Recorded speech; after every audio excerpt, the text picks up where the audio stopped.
What did you think of the fight itself and the performance from Donovan?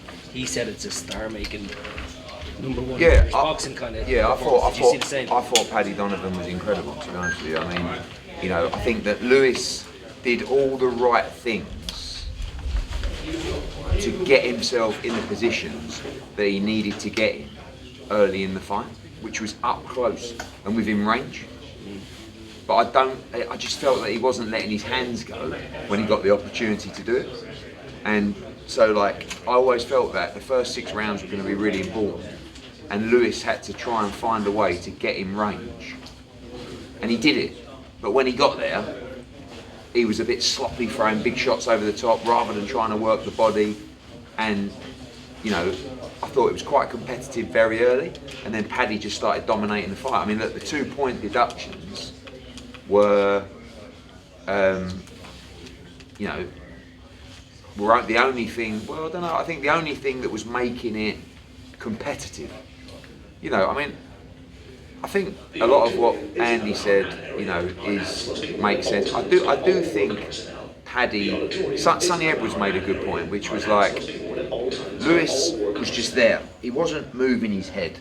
Paddy was moving his head, and he'd punch sometimes, and then he'd lean with his head. I don't feel like 2 points were justified, if I'm honest. I think one of the headbutts might have warranted a point because of the warning. I thought maybe the other one was harsh. He did use the elbow once in the fight, but again, like, you know, I just don't know if I don't know if it should be an isolated incident or you're combining everything that's happened during the fight. And I don't know if there's an actual rule as to what you should do as a referee. Do you say, no, I've given you your 2 points for the headbutts. This is not a headbutt. This is a separate foul. You've punched him after the bell. Or are you going, no, I'm sick and tired of you. You've done 2 headbutts. I saw an elbow in there as well. You punched him out of the bell. You're out of it. Probably the latter. Do you know what I mean? But I think there's a lot I of... would have said the former. Like a footballer on a yellow card, don't go off your feet, and you bet, you know, kind of maybe gives the ref a decision to make. Yeah, no, but what I'm saying is, no, but my argument was, I think it was a culmination. Yeah, of course. That's what I'm saying. So I don't think Marcus McDonnell, if that had just happened as an isolated incident, I think he would have said, right, you've hit him after the bell, understand it was just after the bell, but you got 5 minutes or whatever the ruling is, go away, blah, blah, blah, we'll restart the fight. You know, that is when, you know, sometimes it would be good for the ref just to go, right, you've got 1 minute, ref, with you guys, just to say, this is what I've done. And he might sit there and go, he repeatedly used his head, I saw him use his elbow, he punched him after the bell, I've had enough, he's out. Thank you very much, boys, I'm going home. Do you know what I mean? But like, You haven't spoken to Mark? No, you don't really. I mean, sometimes you do in the ring, but it's not really the thing to do, if I'm honest. Like, it's a tough job. Like, it's not an easy job. But I do think Andy's point as well, and Bell, you said it as well. Like, he was quite a long way from the action. Like, if the fight is about, I mean, it could have, you know, that one more punch stops the fight. So when you hear the 10 seconds, you know, it's like ding ding ding. Okay, boom, you're in. And it was ding ding ding, crash, bang, and he was kind of over here. But look, again, like, it's hindsight, isn't it? So, they do say that controversy creates cash. Yeah. How much bigger a fight Oh, now is you it? saw the atmosphere tonight, it's unbelievable. And it's the controversy of this. It's it's twice as big, the fight, but it's still like, I can't sit here and go, I'm happy about it, Yeah, because there's absolutely, it's not like it's been an absolute war, and both guys go, I want the rematch. Like Billy Nelson and Lewis Crocker, I don't think they're going to be queuing up. They're now mandatory for the world title. So really, the only chance that Paddy's got probably is the IBF saying, we don't agree with the decision, or we're not sure about the decision. So what we're going to do is we're going to order the rematch and for the mandatory position. And then he will take the rematch because he'll have, and he'll make a lot of money doing it. And by the way, I think Lewis Crocker can be a lot better than he was tonight. I don't actually think he boxed that well tonight, if I'm honest. Eddie, what do you think of the whole match, the whole fight, like as a whole? Yeah, intriguing fight. I mean, it was a weird fight because they didn't leave each other. I expected I expect Paddy Donovan to move more. Yeah. But Lewis didn't let him because he was actually cutting him off really well. But when he was in there, I'm like, bro, Yeah. You know, like you got him there. I didn't expect him to be there. I expected him to be there, angles. And in the end, Paddy felt really comfortable in It was the more pocket. centre of the ring, it wasn't really around the edges of the ring, Yeah, it was really centre. and Paddy felt comfortable in the pocket. Yeah.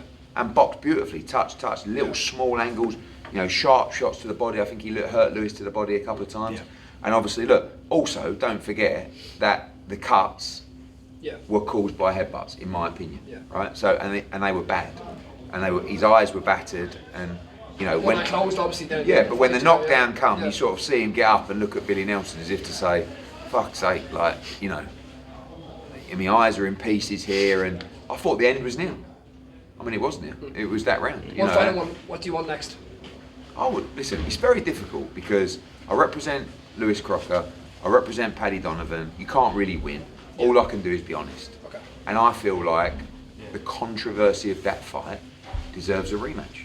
Eddie, thanks so much. Really appreciate it. Eddie, reflect on the whole fight card for me. Excellent night of boxing, all in all, from top to bottom. Yeah, I mean, where can we start? Aaron Bowen, exciting as always. I mean, Elif Thuran. Like, Wow. I mean, listen, that girl has messaged me for 5 years, saying, "Just give me one chance." Like, I know her team and everything, and she's renowned as a handful and a big puncher. Quality-wise, like, no one really knows because she's never really fought anyone. But she's just said, look, one chance, and she's been very, not cold in a bad way, but very, like, you know, they were so confident going into this fight. Listen, you got to give props to Shauna Browne, like, you know, Spencer Brown, Gold Star ever, and I said, look, you can do a 10-round fight here. She's very well ranked. It's a big opportunity. Elif had 10 days' notice, and Shauna Browne and the team went, yeah, we'll have it. We want these big challenges. And she made the ultimate mistake, which was to come out and trade with her chin in the air against a massive puncher. And there is a chance that Elif Thuran could be something extremely special and very dangerous as well. Farrell fight was great fun as well. Big win for Stephen Ward. I really enjoyed the Kurt Walker fight. I actually thought it was very close. You know, I didn't think that Woodstock won the fight, but I could have given him 5 rounds. You know, I thought 96. They didn't start working. You know, his work rate was unbelievable. Craig Richards dominated.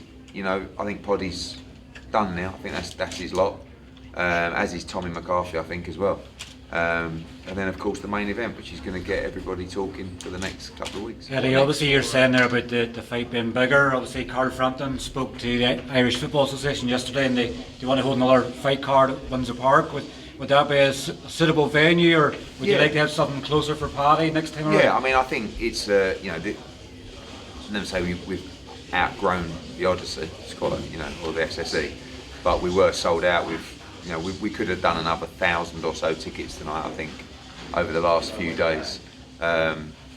So an outdoor event in the summer would make sense, but it's going to take time. Like, I think Billy and Lewis will feel like, you know, I had a few words with Billy after, nothing major, but it's like, you know, I think the problem is, he's going to want me to say he deserved to be disqualified. He's going to want me to say, help me out with the IBF.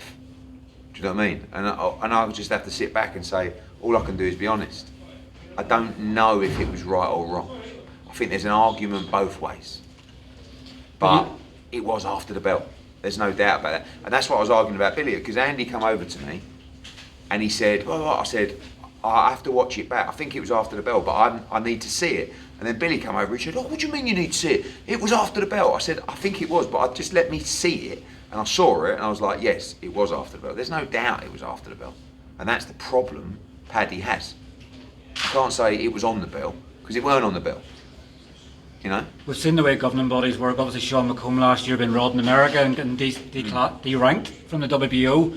Could you see obviously a situation where the IBF don't give the immediate rematch, and then obviously Paddy gets deranked by? No, he definitely wouldn't get deranked. I mean, I can see a situation where they don't order a rematch, and I can definitely see a situation where they do order a rematch.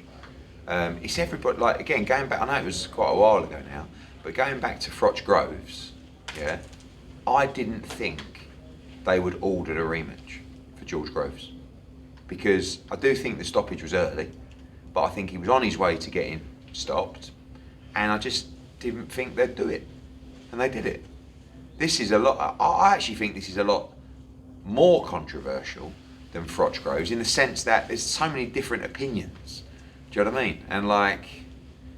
And that was a world title fight. This is only a final eliminator, so it's almost like it's not that big a decision for the IBF to reorder it. If you order a massive name champion rematching someone, it's like this is just look, you guys, it's a final eliminator, a good fight.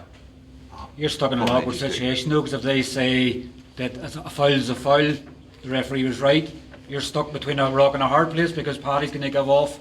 Lewis is always going to be happy because he gets his world title fight. But again, at that point, I actually prefer the IBF at this point to make the decision for me. Do you know what I mean? I can't make the decision. All I can say to Crocker is, I think the rematch is massive. Here's the money. What do you think? And I will be doing that 100%. You know, but he might say, and he's well within his rights to say, no, we want to see what happens with Ennis and Stanionis first in 5 weeks' time, and then see what they do. And that's probably what I would do if I was them. Just on that point, Eddie, considering he did, lose every round on 2 judges' cards, is pushing for a world title fight if you're Lewis Crocker. Is that why? Yeah, that's what seasoning? Yeah, maybe, but do you beat Paddy Donovan? You know, I mean, Paddy's a very good fighter. I think Lewis can be a lot better than he was tonight, if I'm honest. But Paddy looked very good and he was in control. Last couple guys. Eddie, just on the stoppage, is there an argument to say that Paddy Donovan was in combination and then lands that punch after the bell? Is there an argument that he's in sequence of punches? That's not a thing, is it? No, but like, the bell's the bell. I mean, it don't matter if you're throwing or not. I mean, does it not lead into what Andy was saying, where the ref needs to be closer to it? Yeah, I do think the ref wasn't close enough. But Marcus McDonald, he's a very good ref. I mean, he's very experienced, and sometimes you're not quite in the right position, and obviously that's an incident where you get to analyse it, and then others you don't analyse how close they are to the bell. But it wasn't 5 shots and his head was going back. He pushed him back, 1 shot, bob, and then ding, ding, ding, and then it's after the bell. So it wasn't like bom, bom, bom, bom, bom, bom, and the head was going back, and it was just in the sequence of those. It was one big shot, but he was still attacking. I mean, Eddie, what was your thoughts on Bowen and the team's celebration? A lot of people on social media saying it was poor taste with a hollow victory. Yeah, I think you have to celebrate. It wasn't really to celebrate. It was more like they get in there and they're kind of, you're really jockeying your position with the ref. Come on, ref, that's got to be a disqualification. He's punched him after the bell. The celebrate. Look, I think at the end of the day, it's such a heated environment. No one's going to be acting normal. But I think that Lewis isn't here. I don't think Lewis is happy. I don't think Lewis will be happy with his performance. I think he won't be happy with the criticism of, should it have been a thing. He'll be thinking to himself, blimey, I got punched after the bell. But Paddy was on the way to winning the fight. That's the reality. And, I say Lewis got lucky. I don't think he would have wanted it to play out like that, if I'm honest. But, all of a sudden he won the fight when it looked like he was never going to win the fight. They had 3 fight cards in Belfast in under 18 months. Obviously the plan was if Lewis had won, potentially on what happens next month, but when's matchroom coming back to Belfast again? Or maybe in the summer, we'll see. We can only come here with a big main event or a big star, so obviously the only way we come back in the summer is with that fight, probably, or with Crocker for a world title. Maybe you could catch you in Nunez and undercard as well. Yeah. I'll think on that now. Let's see how Nunez looks in Japan. If he smashes Rikishi to bits, I don't think anyone's going to fight him, but we'll see. Do you think Kakachi beats Wood in Nottingham? Yeah, I love Lee Wood. But I just think Anto's on a great run at the moment. I think his confidence is sky high. Lee has been out of the ring for well over a year, but he really needed to move up, Lee, and now he's up at super feather. I think it'll suit him, but I do favour Kakachi in that fight. Yeah. Thanks for your time. Right, guys,